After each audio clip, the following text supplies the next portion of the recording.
بالله من الشيطان الرجيم.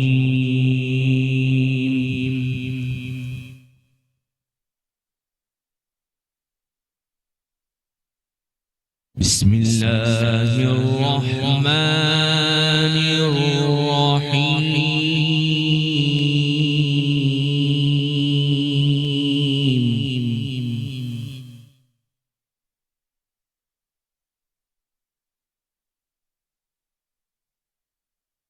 أقم الصلاة لدلوك الشمس إلى غسق الليل وقرآن الفجر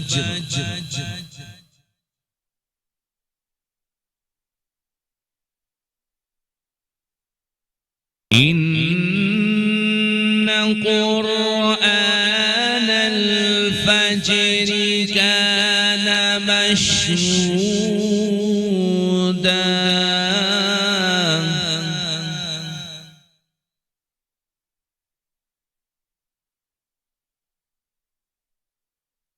ومن الليل فتهجد به نافلة لك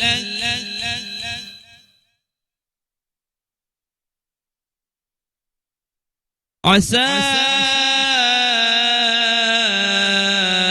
أن يبعثك ربك مقاما محمودا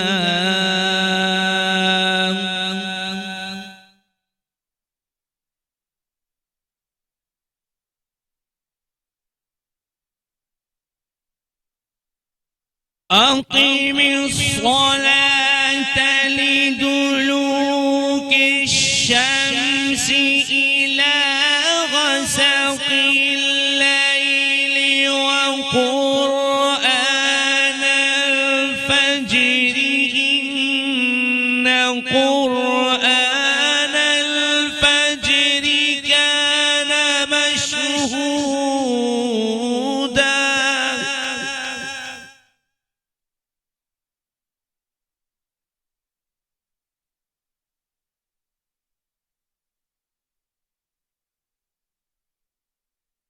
ومن الليل فتهجد به نافلة لك عسى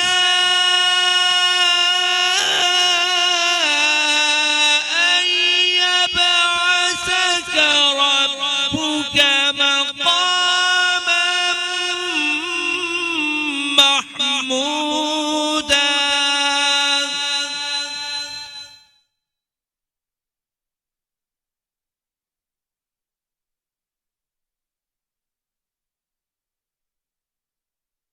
قل رب أدخلني مدخل صدق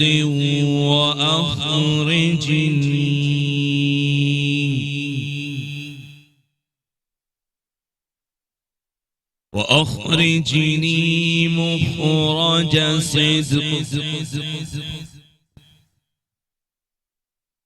وقل رب أدخلني مدخل صدق وأخرجني مخرج صدق واجعل لي من لدنك سلطانا نصيرا.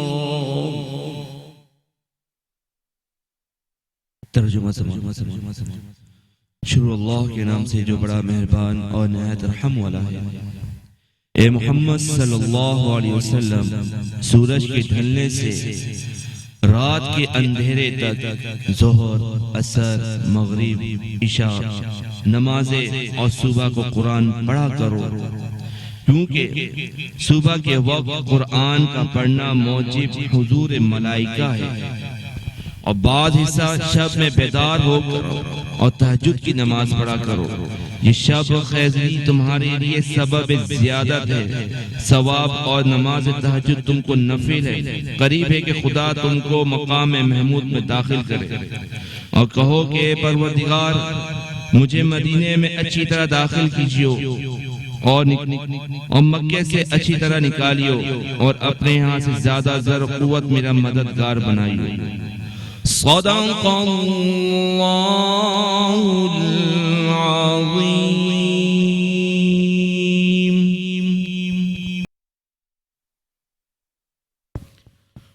تو ہے بندوں کا حاجت روا،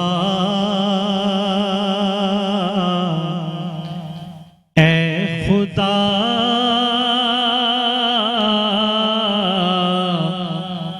تو ہے بندوں کا حاجت روا، اے خدا بندوں کا حاجت روا، اے خدا بخش دے ہم حمد کا حوصلہ، اے خدا بخش دے کا حوصلہ، اے خدا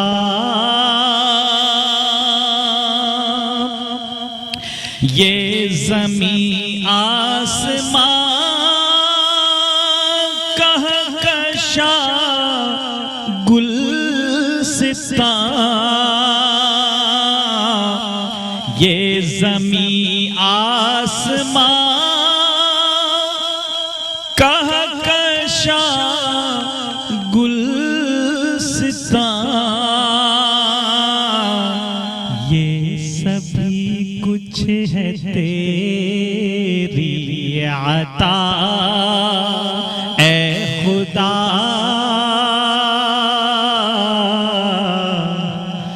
یہ سبھی کچھ ہے تیری عطا، اے خدا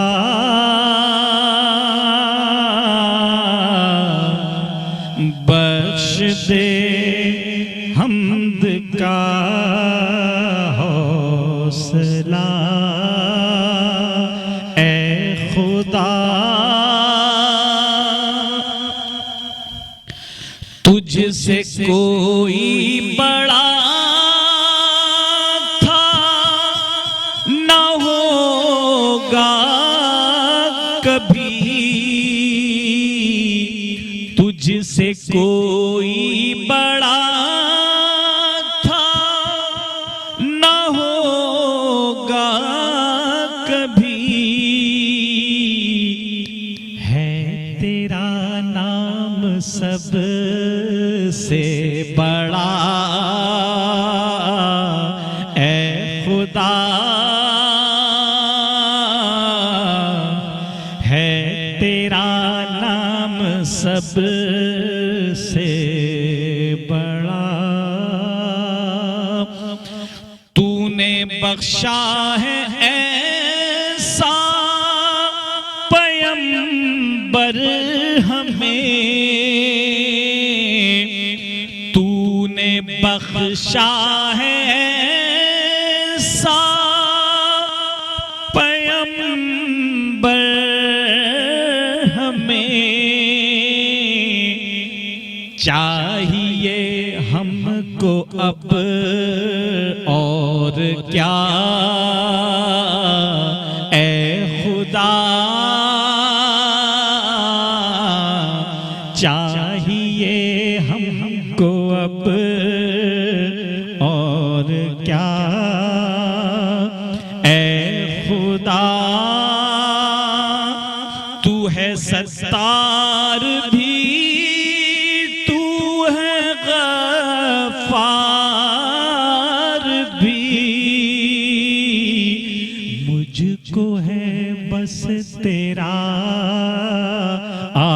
آسرا اے خدا بخش دے حمد کا حوصلہ اے خدا بخش دے حمد کا حوصلہ اے خدا ذکر حمد و ثنا اور شکیل آفرین لب میرا اب ہے مہکا ہوا اے خدا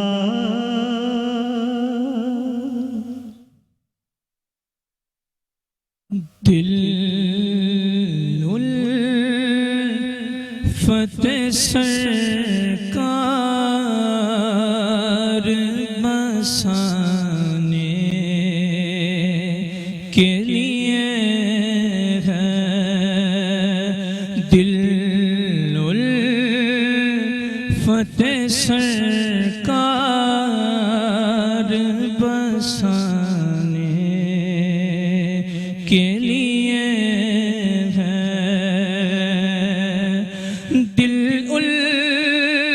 فتح سرکار بسانے کے لیے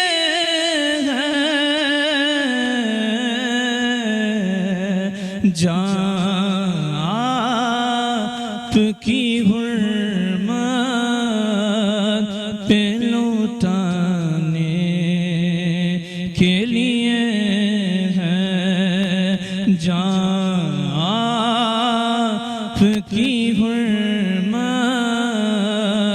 پہ لوٹانے کے لیے ہے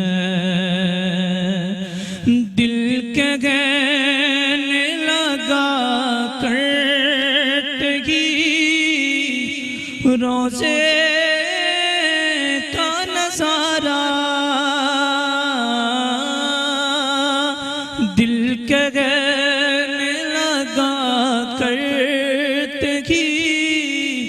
روزے کا نظارہ یہ نقش تو آنکھوں میں سجانے کے لیے ہے یہ نقش تو آنکھوں میں سجانے کے لیے ہے اور کتنی بڑی یہ نعمت ہے آقا کا وسیلہ کتنی بڑی یہ نعمت ہے آقا وسیلہ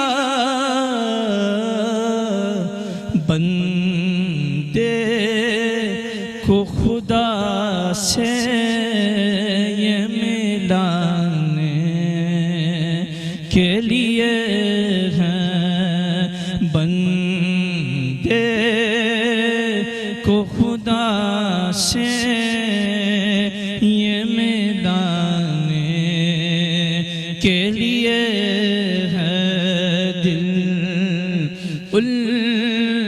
الفتح سرکار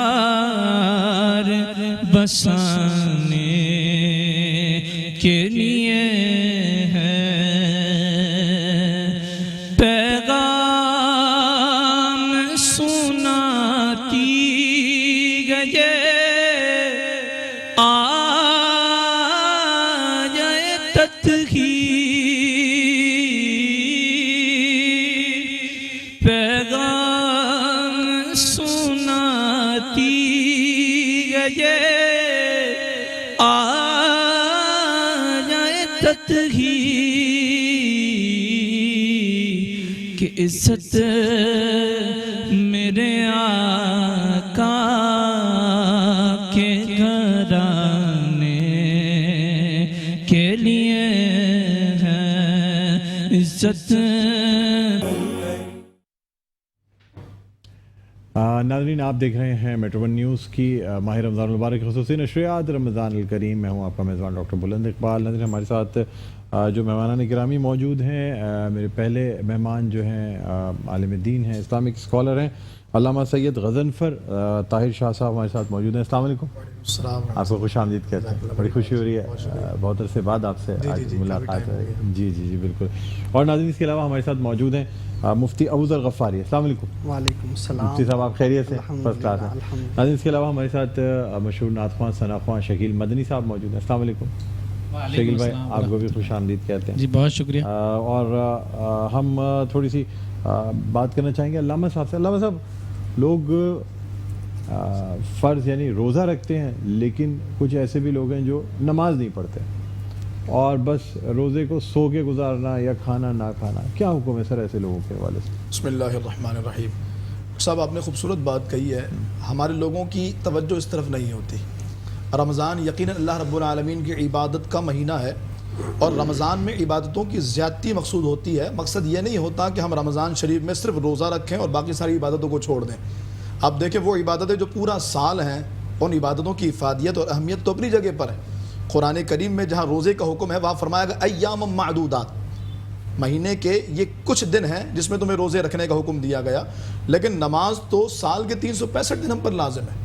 یہ الگ بات ہے کہ روزے میں سونا بھی عبادت ہے، روزے دار کا نیند کرنا بھی عبادت. جی بالکل. لیکن وہ نیند کیسی کہ جو فرائض کے ترک کے ساتھ نہ ہو، جو فرائض کو چھوڑنے کے ساتھ نہ ہو. پیارے آقا علیہ السلام نے ارشاد فرمایا اور اسی بات کی طرف اشارہ فرمایا کہ وہ شخص کہ جو رمضان میں روزہ تو رکھے لیکن اللہ تعالیٰ کے وہ فرائض کردہ کاموں کو ادا نہ کرے اور اللہ تعالیٰ کے ممنوع کاموں کو چھوڑنے پر راضی نہ ہو. تو اللہ کے حبیب علیہ السلام فرماتے ہیں کہ ایسے بندے کو اللہ کے روزے کی کوئی حاجت نہیں، کوئی حیثیت نہیں. بالکل سر آپ نے صحیح فرمایا. ایک ہیڈ لائن نیوز کی طرف جائیں گے، واپس آتے ہیں دوبارہ گفتگو کو یہیں سے کنٹینیو کریں گے. ناظرین ہیڈ لائن بریک کے بعد واپس آتے ہیں. دیکھتے رہیے رمضان الکریم. ناظرین ویلکم بیک. ایک دفعہ پھر آپ کو خوش آمدید کہتے ہیں میٹرو ون نیوز کی خصوصی نشریات رمضان الکریم. میں ہوں آپ کا میزبان ڈاکٹر بلند اقبال. اور ناظرین ہمارے ساتھ دو مہمان گرامی موجود ہیں. علامہ غضنفر طاہر شاہ صاحب موجود ہیں. اس کے علاوہ مفتی ابوذر غفاری موجود ہیں.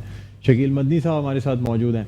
بریک پہ جانے سے پہلے بات ہو رہی تھی علامہ غضنفر طاہر شاہ صاحب سے بات ہوئی تھی. اب میں مفتی ابوذر غفاری صاحب سے بھی بات کرنا چاہوں گا اور یہ جاننا چاہوں گا کہ رمضان المبارک میں نفل نمازوں کا، نفلی عبادتوں کا ثواب جو ہے وہ فرض جتنا کر دیا جاتا ہے، اور اسی طرح جو فرض ہوتے ہیں فرائض کا ثواب کہیں 7 گنا ہے، کہیں 10 گنا ہے، کہیں 70 گنا ہے جو بڑھا دیا جاتا ہے. مفتی صاحب مجھے بتائیے گا کہ کیا رمضان المبارک میں یہ بات ضروری ہے کہ انسان فرض نمازوں کی بھی باجماعت ادا کرے جو کہ 27 درجے زیادہ ہوتی ہے، یا روزہ ہے فیل ہو رہا ہے اور اگر گھر پہ نماز ادا کر سکتے ہیں تو گھر پہ ہی نماز ادا کر لی جائے؟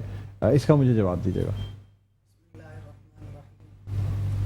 سب سے پہلے ڈاکٹر صاحب بہت بہت شکریہ آپ کا جو آپ نے مدعو نہیں کیا. آپ کا شکریہ، تاخیر کی معذرت سر. بڑی نوازش. اللہ تعالیٰ نے قرآن پاک میں جماعت کو بہت اہمیت دی ہے، جماعت کی نماز کو، اور اجتماع یہ بہت ضروری ہے، اور رمضان المبارک میں اس کی بہت اہمیت ہے.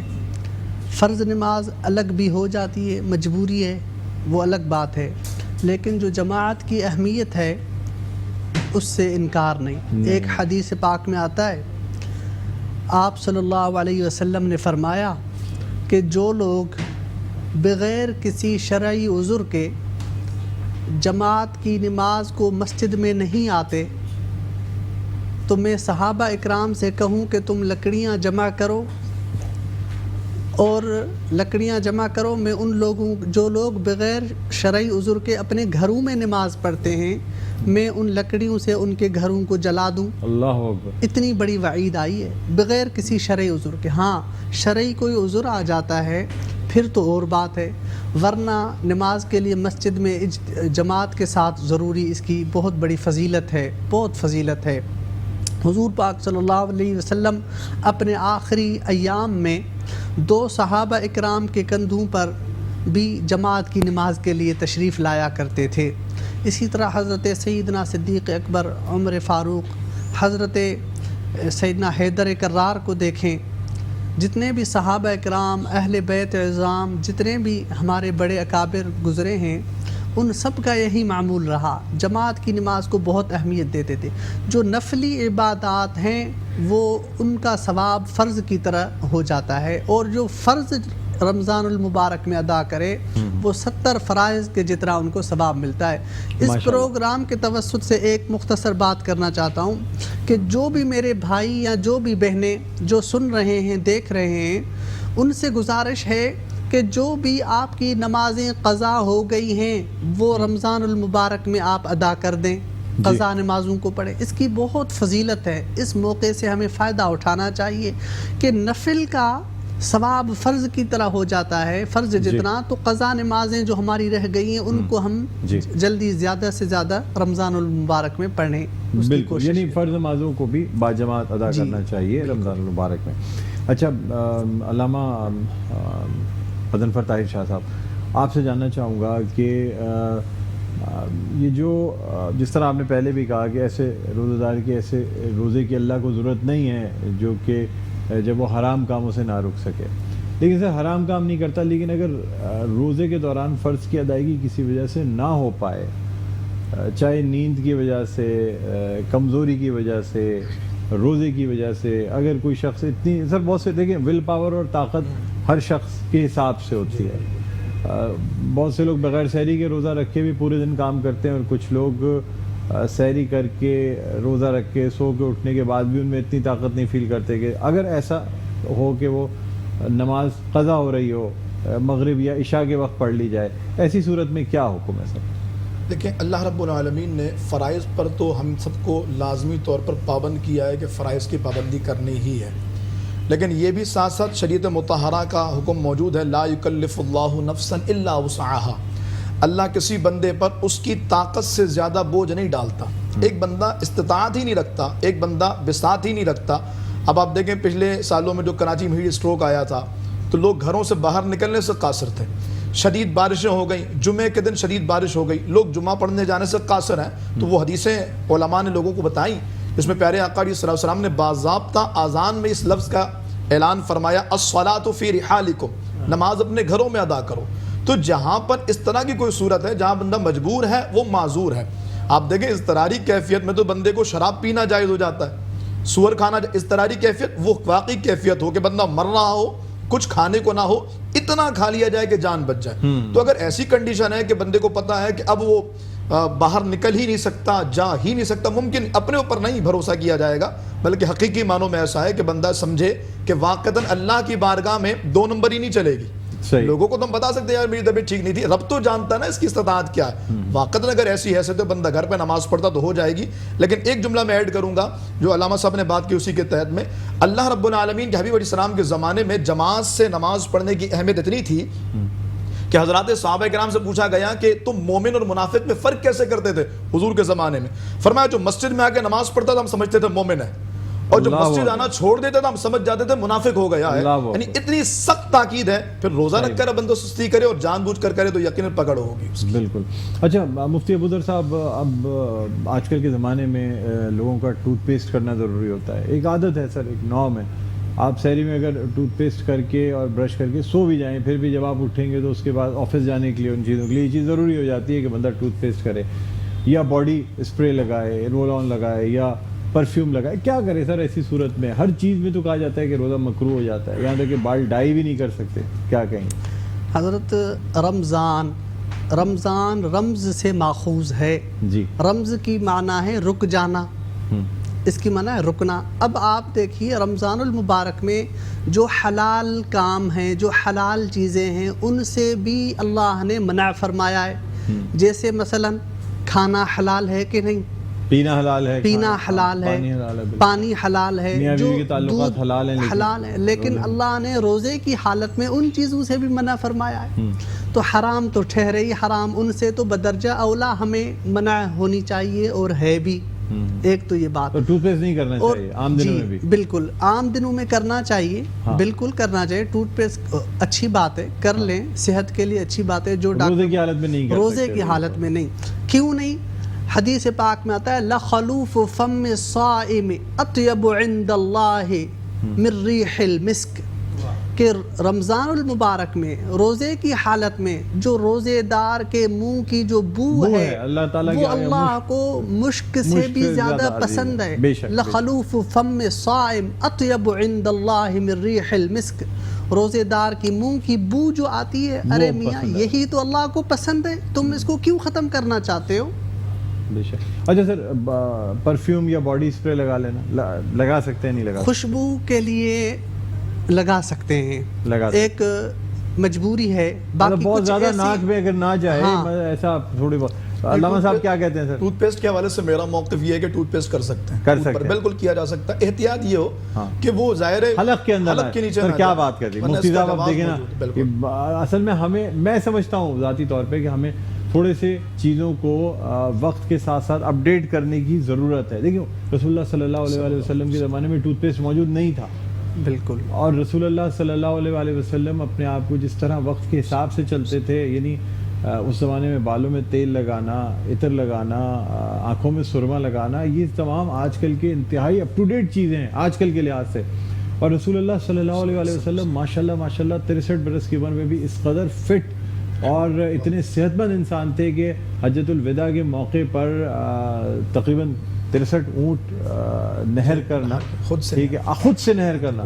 ہمارے یہاں بقرعید میں ہم ایک جانور پوری طرح کاٹتے بھی نہیں ہیں، لیکن ہم پھر بھی تھک جاتے ہیں ایک دن میں۔ رسول اللہ صلی اللہ علیہ وسلم 63 برس کی عمر میں 63 اونٹ نہر کر رہے ہیں، اور کوئی مطلب کسی قسم کی کوئی تھکاوٹ یا کچھ نہیں ہے، بالکل۔ تو اچھا، آپ کہتے ہیں کہ ٹوتھ پیسٹ بہت بڑا ریلیف آپ نے دیا ہے، بالکل، آپ یقین کریں۔ نہیں، وہ جو آپ نے جملہ کہا نا کہ ہر چیز مگرو، ایسا نہیں ہے، اسلام آسانی کا دین ہے، لا اکراہ فی الدین، دین میں جبر۔ لیکن سر اب دیکھیں، اب یہاں پہ ناظرین دو رائے مل گئی، آپ نے کہا ٹوتھ پیسٹ کر سکتے ہیں، مفتی صاحب نے کہا کہ نہیں ٹوتھ پیسٹ نہیں کر سکتے روزے کی حالت میں نہیں کر۔ اب انسان کس کو فالو کرے سر، کیا کرے؟ میں درمیانی آپ راستہ، دونوں ماشاءاللہ ایک ہی مسلک کے سے تعلق رکھتے ہیں۔ میں درمیانی راستہ آپ سے عرض کرتا ہوں۔ درمیانی راستہ یہ ہے کہ حضرت کا پرچی اٹھا لیں گے، نہیں، علامہ غضنفر طاہر شاہ صاحب کی آتی ہے یا جس کی آ گئی اس کی مان لینی۔ درمیانی راستہ یہ ہے کہ حضرت کا جو فرمان ہے نا وہ تقوی پر ہے۔ ہاں، تقوی یہ ہے کہ نہ کرے بندہ،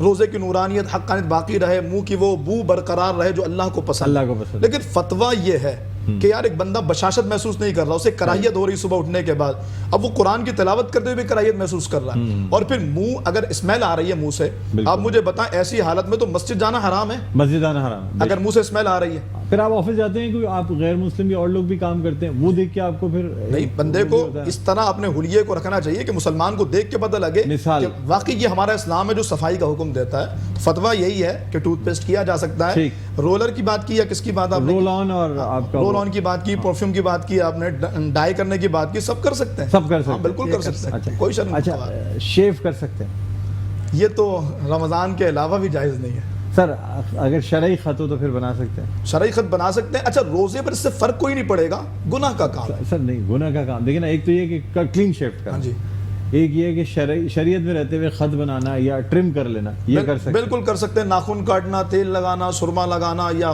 خط بنانا، ٹرم کرنا، بالکل جائز، سب کچھ، کوئی بات نہیں۔ ٹھیک، سر آپ کیا کہتے ہیں؟ خذوا زینتکم، اپنے آپ کو بناؤ سنوارو، روزے کی حالت میں بھی بناؤ سنوار کر سکتے ہیں، صفائی بہت آسان کر دیا آپ نے زندگی کو واقعی۔ اچھا، اب یہ بتائیے مجھے، ٹی وی دیکھنا کہاں تک درست ہے؟ اگر انسان ٹی وی پہ لغو چیزیں نہیں دیکھتا، کوئی معلوماتی چیزیں دیکھ لے، ضروری نہیں ہے اسلامی چیزیں بھی دیکھتا رہے، نیشنل جیوگرافک دیکھ لی، اور کوئی BBC لگا لی، کوئی ایسی چیز لگا لی، آدمی دنیا کی خبریں دیکھ رہا ہے، جائز ہے یا غلط ہے؟ حضرت شرعی لحاظ سے، فتویٰ کی روح سے اور بات ہے، اب حالات کا تقاضا، وقت کی ضرورت، وقت کی اہمیت کو دیکھا جائے تو اس میں ہم معلومات کی حد تک دیکھنے کی گنجائش موجود معلومات کیا تک دیکھ لیجیے. آپ کیا کہتے ہیں علامہ صاحب؟ بالکل ایسے ہی. اگر ہم یہاں پر اس کے عدم جواز کا قول کریں تو ہم کیوں تو ہم بیٹھے؟ خود ٹی وی پہ ہم کیسے کیوں بیٹھے؟ ہم بھی معلومات کے لیے بیٹھے. اور آپ جو بنیادی سوالات آپ کر رہے ہیں, آپ دیکھیں لوگوں کو کتنا فائدہ پہنچ رہا ہے. آپ کتنے خوش ہوئے ان باتوں کو سن کر کے. ظاہر اسی لیے خوش ہوئے کہ ہمارے سننے والوں کو, دیکھنے والوں کو ایک اہم چیز مل گئی اور روزے میں ایک ریلیف مل گیا. یہی زمانہ ہے سر. واقعی دیکھیں بات یہ ہے کہ انسان اگر اب آپ کی بات مجھے پتہ چل گئی نا تو میرا مطلب دل تھوڑا مضبوط ہوا. میں نے کہا ٹھیک ہے, ورنہ کبھی مجبوری میں اگر ٹوتھ پیسٹ کرنا پڑ جاتا ہے تو آدمی 10 دفعہ سوچتا رہتا ہے کہ یار اب روزہ تو اللہ ہی مالک ہے, پتہ نہیں اللہ تعالیٰ قبول کرے نہیں کرے کیا ہو. تو اس وجہ سے لیکن بڑی بات ہے یہ آسانیاں ہونی چاہیے. وقت کے ساتھ ساتھ چلتے ہوئے فرائض اور دینی تمام اعمال کو پورا کرنا یہ بڑی بات ہے کہ آپ کوٹ بھی پہنیں, آپ نماز بھی پڑھیں. تب تو مزہ ہے نا کہ سر آپ تمام چیزیں پینٹ شرٹ پہن کے نماز پڑھنے کا بھی اپنا مزہ ہے سر. بالکل جواز ہے اس کا بھی. بالکل آپ آفس میں ہیں لیکن آپ لوگوں کو یہ تاکہ تلقین ہو کہ یہ نہیں ہے کہ اگر میں نے کوئی قمیص شلوار نہیں پہنا تو میں نماز نہیں پڑھ سکتا. تو شریعت نے پورا اصول دیا نا, اس میں ستر عورت ہے, شلوار قمیض نہیں. صحیح بات ہے, جسم کو چھپانا ہے. وہ کسی طرح پینٹ شرٹ سے ہے یا کسی اور چیز کے ذریعے تو بھی. اچھا ٹوپی لگانا بھی لوگ کہتے ہیں ٹوپی نہیں لگائی اچھا ہے, اللہ کے سامنے کھڑے ہو رہے ہو یار. ٹوپی لگانا ضروری ہے یا اگر انسان آفس میں ہے ٹوپی میسر نہیں ہے یا ویسے ہے نماز پڑھ رہا ہے پڑھ سکتا ہے ٹوپی کے بغیر؟ میں آپ کو بڑی اہم بات بتاؤں. دیکھیں ویسے تو سر ڈھانپنا یہ سنت رسول ہے. جی بے شک. ٹوپی کے ذریعے ہو یا امامہ کے ذریعے. لیکن بندہ نماز میں جب کھڑا ہوگا تو اللہ تعالیٰ کی بارگاہ میں وہ صورت اختیار کرے جیسے حضرت نے آیت پڑھی یا بنی آدم خذوا زینتکم عند کل مسجد. نماز پڑھتے ہوئے زینت اختیار کرو, اپنے آپ کو ایسا بناؤ جیسے اب مجھے یہ پیغام آیا میٹرو 1 کی طرف سے تو ظاہر میں ایسے ہولیے ہاں بالکل ایسے آؤں گا. رب کی بارگاہ میں جاؤں یوں اٹھا کر چلا جاؤں تو اس میں طریقہ ہو. مجھے دنیاوی کاموں میں جانے کے لیے 10 دفعہ بالوں کو کنگھی کرتے ہیں, کوئی ہیٹ لگا لیتا ہے, کوئی کیپ پہن لیتا ہے, کوئی کچھ کر لیتا ہے, تو اللہ کی بات. اچھا مجھے اس سے بھی اختلاف ہے جو لوگ مسجد میں باسکٹ میں رکھی ہوتی ہیں نا ٹوپیاں وہ اٹھا کے پہن لیتے ہیں. میں کہتا ہوں شادیوں میں پہن کے جاؤ گے یہ ٹوپیاں؟ سوال ہی پیدا نہیں ہو تو پھر اللہ کی بارگاہ میں والی ٹوپیاں جو پلاسٹک والی پہن نہیں سکتے. اور اچھا جو بات میں کہنا چاہ رہا ہوں وہ یہ ہے کہ ٹوپی پہن کے امامہ پہن کر کے یہ پڑھنی چاہیے, ثواب کی زیادتی بھی ہے. لیکن جو شرعی مسئلہ ہے وہ یہ ہے اگر کسی بندے کو بنا ٹوپی کے زیادہ خشوع و خضوع آتا ہے, وہ عاجزی اختیار کر رہا ہے کہ یا اللہ میرا تو کچھ بھی نہیں ہے سب کچھ تیرا ہے, بنا ٹوپی کے بھی ثواب زیادہ ہے بہت زبردست اگر خشوع و خضوع زیادہ آ رہا ہے تو. ٹھیک ہے سر, بہت بہت شکریہ. علامہ غضنفر طاہر شاہ صاحب ہمارے ساتھ موجود تھے. امید کرتے ہیں لوگوں کو بڑا جو ہے نا معلومات باہم پہنچی ہوں گی. مفتی ابوذر غفاری صاحب ہمارے ساتھ موجود ہیں. مفتی صاحب بہت بہت شکریہ. اچھا ایک آپ کا لاس بھی ہوا فیملی میں, ہمیں پتہ چلا, ہم اس غم میں آپ کے برابر کے شریک ہیں اور مجھے اندازہ ہے کہ سچے مسلمان کا عقیدہ یہ ہوتا ہے کہ اللہ کی امانت تھی, اللہ نے لے لی. اور یہ واقعی مجھے یہاں نظر آیا مفتی صاحب, یہ جو اللہ پہ جو لوگ مکمل بھروسہ کرتے ہیں, مکمل یقین رکھتے ہیں, وہ یہ جانتے ہیں کہ انسان اللہ کی امانت ہے اور اللہ تعالیٰ جب چاہے اسے واپس لے سکتا ہے. اس میں ہم بہت زیادہ افسوس کرنا, رونا, یہ بھی ایک طریقے سے گناہ کے زمرے میں آ جاتا ہے اگر آپ بہت زیادہ آنسو شکوہ اگر ہو جائے گا تو. بہرحال بہت بہت شکریہ اور اللہ تعالیٰ آپ کو صبر جمیل عطا فرمائے. شکیل مدنی صاحب ہمارے ساتھ ہیں. شکیل صاحب 2 اشعار کی وہ ہوگا, اس کے بعد ہمیں بریک پہ جانا ہے. دونوں جلوہ گاہوں میں جلوہ حضور کا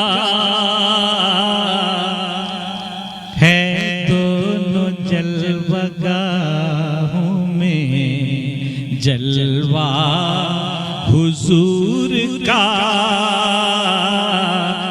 کعبہ حضور کا ہے, مدینہ حضور کا.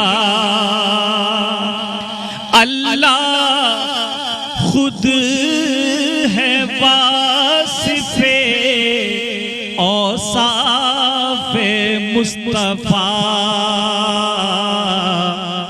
اللہ خود ہے واصف اوصاف مصطفیٰ. قرآن پاک کیا ہے قصیدہ حضور کا. قرآن پاک کیا ہے قصیدہ حضور اور جو کچھ بھی ہے جہاں بھی ہے سب ان کے دم سے ہے. ارے یہ ساری کائنات ہے صدقہ حضور کا. یہ ساری